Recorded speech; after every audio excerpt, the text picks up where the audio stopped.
3 YouTube சேனல்கள் வியாபாரத்திற்கு இருக்கிறது. தேவைப்படுபவர்கள் இந்த எண்ணுக்கு தொடர்பு கொள்ளுங்கள்.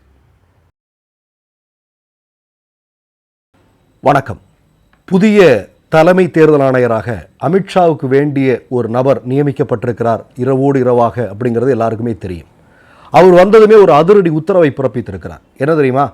ஹரியானாவில் உள்ளாட்சி தேர்தல் நடக்கவிருக்கிறது. அதாவது மாநகராட்சி, பேரூராட்சி, நகராட்சி, கிராம வார்டுகளுக்கான தேர்தல்கள் நடக்கவிருக்கிறது.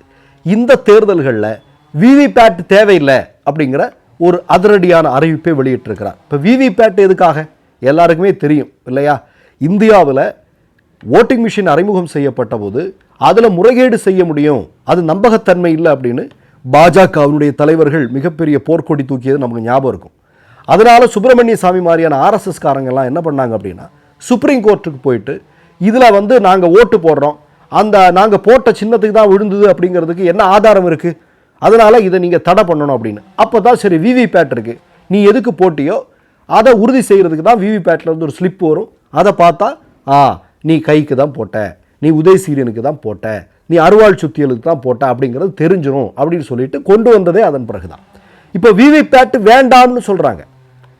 ஏற்கனவே ஹரியானாவில் நடந்த சட்டமன்ற தேர்தலில் மிகப்பெரிய முறைகேடுகள், அதாவது பல்வேறு தொகுதிகளில் பதிவான வாக்குகளும் எண்ணப்பட்ட வாக்குகளுக்கும் இடையில மிகப்பெரிய வித்தியாசம் இருக்குது அப்படிங்கிற ஒரு மிகப்பெரிய குற்றச்சாட்டு இருக்கக்கூடிய அதே நேரத்தில் இப்போது உள்ளாட்சி தேர்தல்கள்லையும் இது மாதிரி நடப்பதற்கான ஒரு மிகப்பெரிய விஷயத்தை உருவாக்குறதுக்கு தான் விவிபேட் வேண்டாம் அப்படின்னு எலெக்ஷன் கமிஷனே அதிரடி முடிவை எடுத்திருக்கிறதா அப்படின்னு அந்த மாநிலத்தில் இருக்கக்கூடிய மக்கள் பேச துவங்கியிருக்கிறாங்க. ஒன்றும் இல்லைங்க, உங்களுக்கு ஒரு சின்ன செய்தியை சொல்கிறேன். சமீபத்தில் ராகுல் காந்தி மகாராஷ்டிரா சட்டமன்ற தேர்தல் முடிவுகள் குறித்து ஒரு செய்தியாளர் சந்திப்பை நிகழ்த்தினார் இல்லையா? அதாவது 5 வருடங்களில் வாக்காளர் பட்டியலில் தேர்தல் கமிஷனர், தேர்தல் ஆணையத்தால் சேர்க்கப்பட்ட வாக்காளர்களை விட தேர்தல் நடப்பதற்கு முந்தைய 5 மாதத்தில் சேர்க்கப்பட்ட வாக்காளர்களுடைய எண்ணிக்கை பல மடங்கு அதிகம். நல்லா கேட்டுங்க, 5 வருஷத்தில் சேர்க்க முடியாத வாக்காளர்களை 5 மாதத்தில் தேர்தல் ஆணையம் சேர்த்திருக்கிறார்கள். எவ்வளவு? ஏறத்தாழ 70 லட்சம் வாக்காளர்கள் புதிதாக வாக்காளர் பட்டியலில் சேர்த்திருக்கிறார்கள். உங்களுக்கு தெரியும், வாக்களிக்க உரிமை உள்ள வாக்காளர்களுடைய எண்ணிக்கை என்பது மகாராஷ்டிராவில் 9 கோடியே சொச்சம். ஆனால் வாக்களித்தவர்கள் அதைவிட அதிகமாக இருக்கிறார்கள். எங்கிருந்து வந்தார்கள்? பாட்டிலிருந்து பூதம் கிளம்பி வர்ற மாதிரி வந்து ஓட்டு போட்டாங்களா? அதுக்கப்புறமும் ராகுல் காந்தி ஒரு தகவல் சொல்கிறார். இது இமாச்சல் பிரதேசத்திலிருந்து வரவழைக்கப்பட்டவர்களாக இருக்கலாம் அப்படிங்கிற மாதிரியான ஒரு தகவலை அவர் சொல்கிறார். அங்கு ஓட்டு போட்டவர்களுடைய ஐடி இது எல்லாத்தையும் வச்சு இங்கே உள்ள வாக்காளர் பட்டியலில் சேர்த்து பாஜகவுக்கு ஆதரவானவர்களாக இருந்து இங்கே உள்ளவங்களை வச்சு ஓட்டு போட்டிருக்கலாம். போலியான எல்லாத்தையும் உருவாக்கி இங்கே ஒரு வாக்கு செலுத்தக்கூடிய நிகழ்வை பாஜகவும் தேர்தல் ஆணையமும் சேர்ந்து செஞ்சிருக்கலாம் அப்படிங்கிற மாதிரியான ஒரு சந்தேகத்தை ராகுல் காந்தி வெளிப்படுத்தியிருந்தார். இன்று வரையிலும் அது தொடர்பாக யாரும் பதில் சொல்லலை. ஆனால் இன்றைக்கு புதிதாக தலைமை தேர்தல் ஆணையராக தேர்ந்தெடுக்கப்பட்டிருக்கக்கூடிய அமித்ஷாவுடைய நண்பர் அதற்கு ஒரு விளக்கம் கொடுத்திருக்கிறார். அந்த விளக்கம் நான் கேட்டு பார்த்தேன், எனக்கு அது என்னென்ன புரியல எனக்கு இல்லையா? இப்போ நான் என்ன கேட்குறேன்னா, இப்படிப்பட்ட மிக முக்கியமான முறைகேடுகள், மிக மோசமான மோசடிகள், இதை பற்றியெல்லாம் கேள்விகள் கேட்கும்போது அதற்கு சரியான விதத்தில் பதில் சொல்லாமல் இருக்கக்கூடிய தேர்தல் ஆணையம், தேர்தல் ஆணையத்தை யார் கேள்வி கேட்கறது, யார் கேள்வி கேட்பாங்கிறது தெரியாது. இப்போ பாருங்களேன், அவங்க ஆட்சி பொறுப்பு, அவங்க அடுத்தது ஹரியானாவில் தேர்தல் நடக்குது. புதிதாக ஒரு தேர்தல் ஆணையர் ஒரு பொறுப்புக்கு வர்றாரு. அவர் வந்ததுமே விவிபேட் வேண்டாம் அப்படின்னு அவர் ஒரு அதிரடி உத்தரவை பிறப்பிக்கிறார். காங்கிரஸ் இன்னைக்கு தேர்தல் ஆணையரை சந்திச்சு அதெல்லாம் செல்லுபடியாகாது, கண்டிப்பாக விவிபேட் வேணும் அப்படின்னு சொல்கிறாங்க. நீங்கள் உங்களுக்கெல்லாம் நல்லா ஞாபகம் இருக்கும், 2019 பாராளுமன்ற தேர்தலில் மோடி பாஜக ஆர்எஸ்எஸ் பெரும்பான்மையோடு பல இடங்களில் வெற்றி பெற்றது. 300 சொச்ச இடங்களில் பாஜகவை தனித்து போட்டியிட்டு வெற்றி பெற்றது. அந்த நேரத்தில் கூட நீங்கள் பார்த்தீங்கன்னா இந்தியா முழுவதும் 300க்கும் அதிகமான இடங்களில் ஓட்டிங் மிஷினில் பதிவான வாக்குகளும் விவிபேட்டில் பதிவான வாக்குகளுடைய எண்ணிக்கையிலையும் மிகப்பெரிய வேறுபாடுகள் இருந்தது. அன்றைக்கே சொல்லப்பட்டது. அதெல்லாம் தள்ளுபடி செய்யப்பட்டது என்பது வேறு.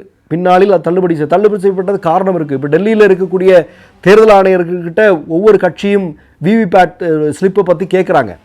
அதை இவ்வளவு காலம் பாதுகாப்பாக வைத்திருக்க வேண்டும் என்று இருக்கக்கூடிய நேரத்தில் அதை எதையும் பாதுகாப்பாக வைக்காமல் அதெல்லாம் ஒரு தேர்தல் ஆணையர் சொன்னார் எரிச்சிட்டோம்னு சொல்கிறாரு. ஒரு தேர்தலாளர் காணலன்னு சொல்லக்கூடிய சம்பவம் எல்லாம் இங்கே நிகழ்ந்தது. அப்போ ஒட்டுமொத்தமாக என்னென்னா, தேர்தல் அப்படிங்கிறது இன்றைக்கு ஜனநாயகபூர்வமாக நடக்கலை அப்படிங்கிறது ஏறத்தாழ நிரூபணமாகி கொண்டிருக்கிறார் என்கிற சந்தேகம் இந்தியாவில் இருக்கக்கூடிய எல்லாருக்கும் இருக்குது. ஒன்றும் இல்லைங்க, இப்போ எலெக்ஷன் கமிஷனை தேர்வு செய்கிறது யார் அப்படிங்கிறது குறித்தான வழக்கு உச்சநீதிமன்றத்தில் இருக்கக்கூடிய நேரத்தில் இரவோடு இரவாக திடுப்புன்னு அமித்ஷாவுக்கு பிடிச்ச, அமித்ஷா கூட வேலை செஞ்ச ஒரு நபரை தேர்தல் ஆணையத்தினுடைய தலைமை பொறுப்பாளராக நியமிக்க வேண்டிய அவசியம் என்ன? இவங்க சட்டத்தை மதிக்கிறது இல்லை. பாஜக என்னைக்கா சட்டத்தை மதிச்சிருக்காங்களா? சட்டத்தை மதிச்சிருக்காங்க அப்படின்னா பாபர் மசூதி இடிக்க முடியுமா? இல்லையா? வழக்கு சுப்ரீம் கோர்ட்டில் இருக்கக்கூடிய விஷயம். ஆனால் அதை மீறி என்ன பண்ணாங்க? அங்கிருந்து பாபர் மசூதி இடித்தார்கள். சட்டத்தை என்றைக்காவது சங்கபரிவார கும்பல் அவர்கள் மதித்து நடந்திருக்கிறார்களா? கிடையாது. அது கிடையவே கிடையாது. அதை நீங்கள் பார்த்தாலும் தெரியும், எங்கே வேணால் பார்த்தாலும் நீங்கள் தெரியும். அவங்க என்ன சொல்லுவாங்கன்னா, பல இடங்களில், ஒன்றுமில்லை, தமிழ்நாட்டில் இப்போ கோயில் விஷயத்தில் நீங்கள் பாருங்க, அவனுக்கு என்ன சொல்கிறாருங்க, குழந்தைகள் திருமணம் குறித்தெல்லாம் வரும்போது நாங்கள் எல்லாம் கோர்ட்டுக்கு மேலேன்னு சர்வசாதாரணமாக சொல்லக்கூடிய காட்சியெல்லாம் நம்ம பார்க்குறோமா இல்லையா? அதெல்லாம் நடந்துட்டு தானே இருக்குது. அப்போ நான் என்ன சொல்கிறேன்னா, இந்திய தேர்தலில் இவ்வளோ பெரிய முறைகேடுகள் நடக்குது. இப்போ முறைகேடு நடக்கிறது கூடுதலான வாய்ப்புகளை தேர்தல் ஆணையம் உருவாக்கி கொடுக்கிறதா? விவிபேட்டே வேண்டாம் அப்படின்னா எப்படி? நாளைக்கு ஒரு சந்தேகம் வருது, ஒரு வார்டில் எனக்கு சந்தேகம் வருது, 5 வாக்குகள் வித்தியாசத்தில் ஒருத்தர் தோற்று போகிறாரு, ஒரு மறுவாக்கு எண்ணிக்கை நடக்கணும். சரி, மறுவாக்கு எண்ணிக்கை நடக்கும்போதும் வருது, சரி விவிபேட்டும் ஓட்டிங் மிஷினில் இருக்கிறது ரெண்டையும் எண்ணி பார்க்கலாம் அப்படின்னு சொன்னால், விவிபேட் இல்லை அப்படின்னா என்ன, யார்கிட்ட போகிறது? இப்போ மொத்தத்தில் இந்திய ஜனநாயகத்தை காக்க வேண்டிய தேர்தல் அப்படிங்கிற விஷயமே மிகப்பெரிய அளவில் சிக்கலாக இருக்கா அப்படிங்கிற கேள்வியை நம்ம கேட்க வேண்டியிருக்கு. மற்றொரு நிகழ்வில் சந்திப்போம். நன்றி, வணக்கம். மை நேம் இஸ் ரெட் சேனலை சப்ஸ்கிரைப் பண்ணிக்கோங்க. அதுக்கப்புறமா பக்கத்தில் இருக்கிற ஜாயின் பட்டனை கிளிக் பண்ணீங்கன்னா ஒரு நியூ பேஜ் ஒன்று ஓப்பன் ஆகும். அதுலேயும் ஜாயின் பட்டனே கிளிக் பண்ணிக்கோங்க. அதில் பார்த்தீங்கன்னா credit card, debit card options இருக்கு. இதில் உங்களுக்கு விசா, மாஸ்டர் கார்டு, ரிப்பே அப்படின்னு 3 ஆப்ஷன்ஸ் கொடுத்துருக்காங்க. அதில் நீங்கள் எந்த கார்டு சூஸ் பண்ணுறீங்களோ அந்த கார்டோட நம்பர் என்டர் பண்ணிக்கோங்க. அப்புறமா கார்டோட வேலிடிட்டி மந்த் அண்ட் இயரை டைப் பண்ணிக்கோங்க. அடுத்தபடியாக உங்கள் கார்டோட பின்னால் CVC கோடுன்னு சொல்லிட்டு 3 நம்பர்ஸ் கொடுத்துருப்பாங்க. அந்த நம்பரை இதில் என்டர் பண்ணிக்கோங்க. அப்புறமா அட்ரஸ் அண்ட் இன்ஃபர்மேஷன் என்டர் பண்ணிட்டு பைங்கிற பட்டனை கிளிக் பண்ணிக்கோங்க. ஒருவேளை உங்க கார்டு நம்பர் இன்வாலிட்னு காமிச்சிச்சுன்னா உங்க கார்டில் இன்டர்நேஷனல் யூசேஜை எனேபிள் பண்ணுங்க.